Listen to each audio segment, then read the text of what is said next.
आज हम class 12th का प्रिंसिपल्स ऑफ मैनेजमेंट चैप्टर करेंगे। बिजनेस स्टडीज़ बुक 1 जो है उसका सेकंड चैप्टर करेंगे। तो ये जो प्रिंसिपल्स ऑफ मैनेजमेंट है इसका पहले हम समझेंगे कि प्रिंसिपल्स किसे कहते हैं।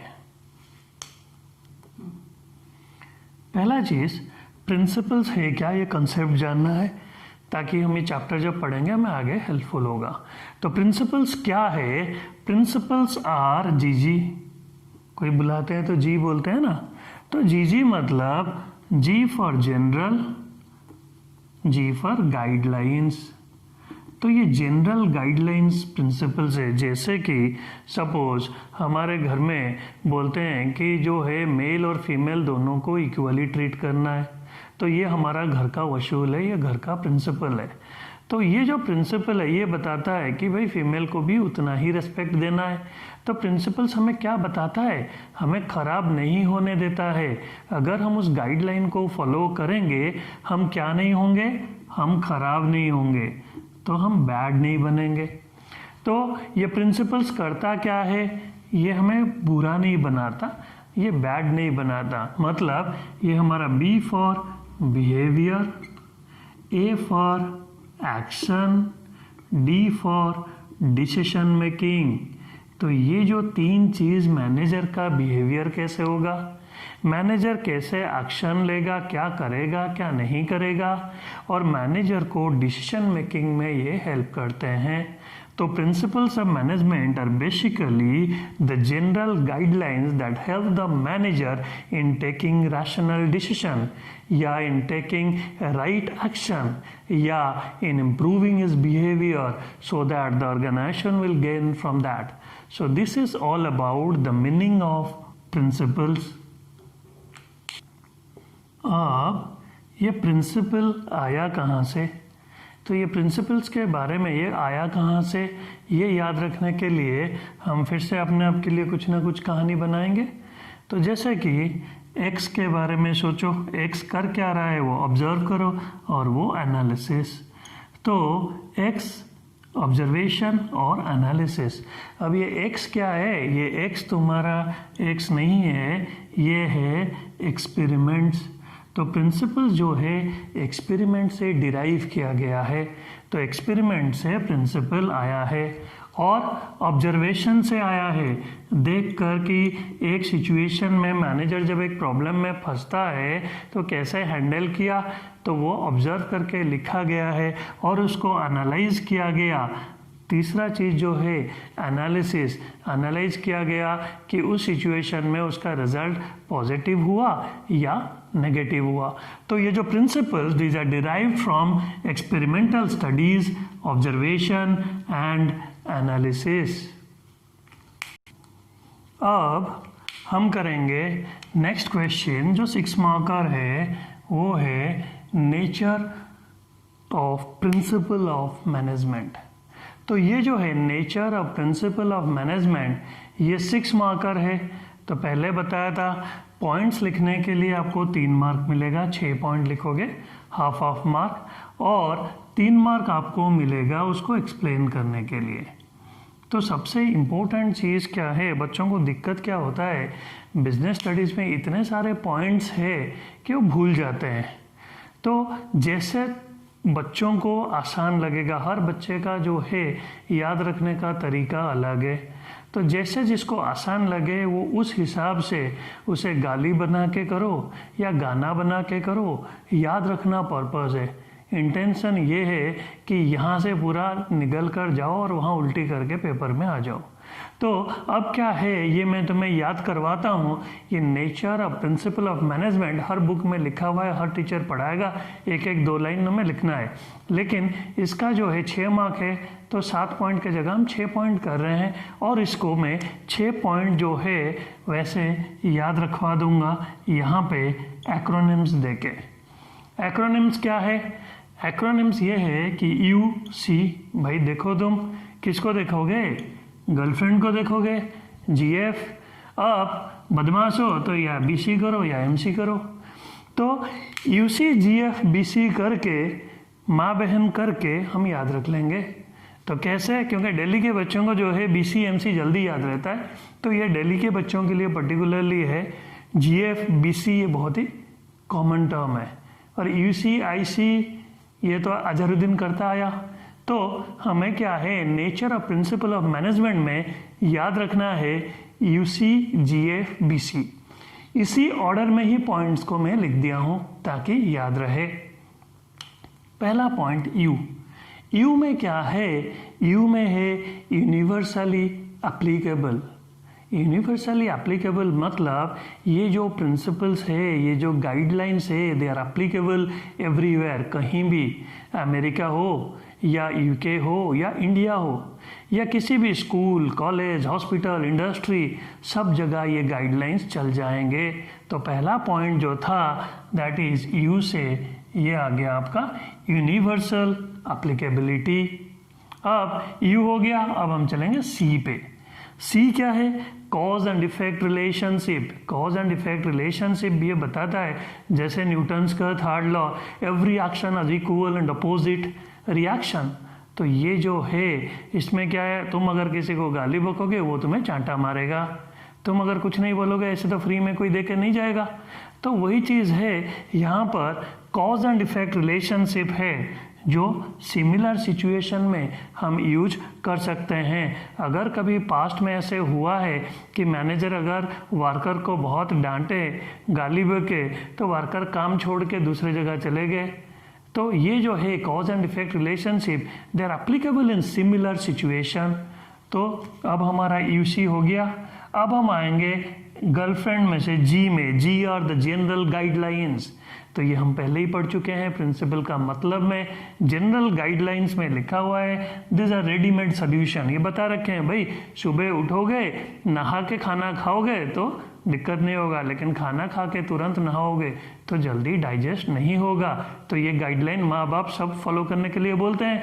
तो इसीलिए गाइडलाइंस क्या है? Readymade solution. कोई प्रॉब्लम का सोल्यूशन पहले ही पास में वो प्रॉब्लम हुआ होगा और इसे उसी तरह से अगर सॉल्व किया होगा वो हम अडॉप्ट कर सकते हैं। तो अब जी हो गया, अब आ गया एफ। एफ में क्या है? Flexible. Flexibility is the adaptability to the situation, how you adopt yourself according to the change in situation, क्योंकि business environment is dynamic in nature. तो ये जो बिजनेस एनवायरनमेंट है इट कीप्स ऑन चेंजिंग। तो अगर हम एक चीज़ सोच कर चले होंगे घर से, सपोज यहाँ से मुझे मॉल तक जाना है या PVR जाना है, 3 रास्ता अगर है वहाँ तक पहुँचने के लिए, मैं सोचा कि सपोज 3 रास्ता है A, B, C, और मैं सोचा कि मैं A से जाऊँगा, और उसी दिन A में क्या हो रखा है, उस दिन जो है A रास्ता में जो है ट्रैफिक जाम है। क्यों? क्योंकि ईद है, सब जो है रास्ते में नमाज पढ़ रहे हैं। तो अगर मैं वैसे गया A में तो मैं तो ऑफिस टाइम से नहीं पहुंचूंगा, डांट पड़ेगा, हाफ डे लग जाएगा। तो I have to adopt, I have to change myself according to the situations. तो मुझे चेंज करना होगा। उसी तरह अगर कोई नया चैलेंज आ गया बिजनेस के सामने, जैसे अभी कोरोना का चैलेंज है, बाहर नहीं जा सकते, तो भाई घर से काम करो, ऑनलाइन काम करो। So that adaptability referred as flexibility here. तो अब GF तक पहुंच गए। अब B इज बिहेवियरल, या मेनली MC करके भी याद रख सकते हो, मेनली बिहेवियरल। तो ये क्या होता है? It influence the complex human behaviour. जो कॉम्प्लेक्स ह्यूमन बिहेवियर है उसको ये इन्फ्लुएंस करता है। इसको अगर हम फॉलो करेंगे तो ये प्रॉब्लम से हम बच जाएंगे। जैसे कि कोई इंसान, उसको अगर हम कभी हंस के बोलेंगे तब भी वो चिढ़ेगा, और कभी अगर नॉर्मल बोलेंगे तो भी चिढ़ेगा, कभी कुछ नहीं बोलेंगे तो भी चिढ़ेगा। Because human beings are complex in nature. पता नहीं, डिपेंड करता है उसका मन कैसा है। तो इसीलिए वैसे सिचुएशन में how the manager they will behave, how they will handle the worker, their grievances, ये जो है यहाँ से आ गया। Last one C for contingent. Contingent क्या है? कंटिजेंट मतलब जैसे कि कोई प्रॉब्लम जो हमें पता नहीं, जो हो सकता है। सपोज कल अर्थक्वेक आ गया या फ्लड आ गया, तो ऐसे बिजनेस में भी कुछ नया चीज़ आ गया। सपोज हम फ़ोन बना के बेच रहे हैं, फ़ोन में एक कैमरा था, कोई कंपनी आया 2 कैमरा, भाई सेल्फी भी ले सकते हो, आगे भी कैमरा पीछे भी कैमरा, तो हमारा कंपनी का तो जो है दिक्कत हो जाएगा, हमारा कंपनी का वाट लग जाएगा। क्यों भाई? क्योंकि हमारा तो एक ही कैमरा है। तो ये जो है इसे बोलते हैं कंटिंजेंट। तो ऐसे सिचुएशन को कैसे हैंडल किया जाएगा उसका भी पहले जो है पास्ट सिचुएशन से लिखा गया है। तो ये टेरी एक जो है मैनेजमेंट प्रोफेसर थे, वो बताए थे कि कैप्सूल जैसे हम यूज करते हैं, केयरफुल यूज करते हैं। सपोज बुखार आया, आते ही जो है हम फटाफट जो है कैप्सूल खा लिए दिन में जो है 3 बार, तो वो गलत है। पहले देखो तो सही सच में बुखार आ रहा है या नहीं। तो ये कैप्सूल कोर्स की तरह केयरफुली यूज किया जाएगा। कंटीजेंट सिचुएशन, अगर बाहर सपोज कुछ मारामारी हो रहा है या कुछ हो रहा है, अचानक हम ऑफिस बंद कर दिए कि भाई दंगा हो जाएगा, नहीं, हमें जो है पेशेंटली देखना पड़ेगा, इसीलिए थोड़ा केयरफुली काम करना पड़ेगा in case of contingent situation. So these are the principles of management जो हम याद रख चुके हैं। कैसे? UC, GF, BC. तो ये क्वेश्चन खत्म। अब हम इस चैप्टर में क्या करेंगे, 2 लोगों के बारे में पढ़ेंगे, 2 दिग्गज हैं जिनसे एमसीक्यूज 1 मार्कर आ सकता है। तो इनके बारे में थोड़ा थोड़ा कहानी की तरह, डिस्टिंक्शन की तरह आमने सामने 2 लोगों को बिठा के उनका बुराई कर लेते हैं या अच्छाई कर लेते हैं, तो ये याद रह जाएगा। तो ये कौन है? पहला चीज़ हेनरी फेयोल, ये आपको याद रखना पड़ेगा। और ये तो बहुत ही कॉमन वर्ड है, FW किसके साथ? दर्जी के साथ, टेलर। तो FW टेलर और हेनरी फेयोल, ये 2 आदमी आमने सामने बैठ के जो कर रहे हैं वो हम देखते हैं। पहला चीज़, इनका एरा को याद रखेंगे। एरा क्या है? ये 1841 से 1925 तक ये कंट्रीब्यूट करे थे अपने कंपनी को, अपने ऑर्गेनाइजेशन को। ये 1856 से 1915 तक इनका एरा था। तो अब ये क्या थे? ये एक इंजीनियर थे, ये एक सिंपल अप्रेंटिस होके ज्वाइन किए थे, लेकिन ये अपना काम से वहाँ पे इंजीनियर बन गए थे और ये MD बन गए थे, मैनेजिंग डायरेक्टर।